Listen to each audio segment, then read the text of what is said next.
Hello, welcome to Civics, and we're going to look at Learning Target 1C right now, and that's going to focus on identifying the different classifications of non-citizens.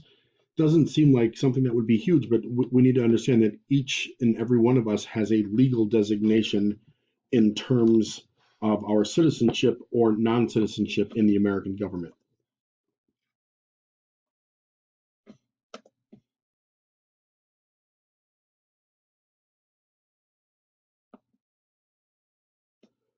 One of the things that gets a little bit confusing is the term alien.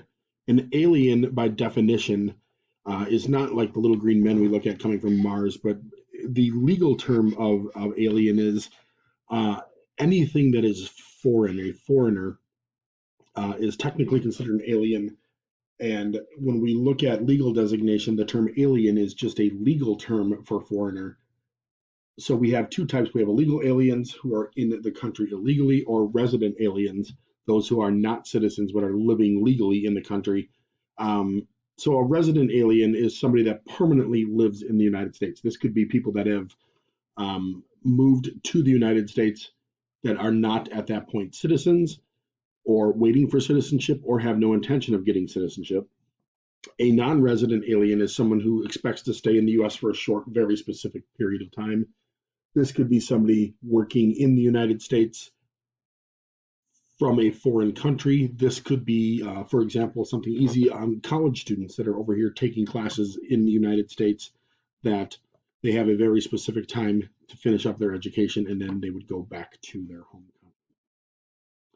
Lastly, when we look at identifications, there's also something classified as a refugee. When you hear the term refugee, it's a little bit different than typical immigration. The refugee, by definition, is somebody that is escaping danger in their home country and they're attempting to get into a different country for the safety um, of themselves and their family. So, one of the things that might be easiest to start looking at here is what is the U.S. role in accepting refugees? In the past, we have accepted a lot of refugees from other places. We have many groups in this country that originally arrived as refugees coming out of war torn areas or famines or natural disasters.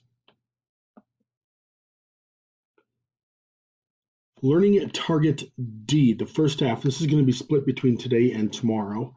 Um, I can explain how someone becomes a citizen and the rights and responsibilities of a citizen. So, a citizen is just a member of a community and they owe their loyalty to the government and, in turn, are entitled to the protection of that government. It's sort of just a contract. You give your loyalty to the government, and in return, they agree to protect you. The second part of what I'm going to have you guys do today is this video that is down here. I'm going to load that clip on Google Classroom.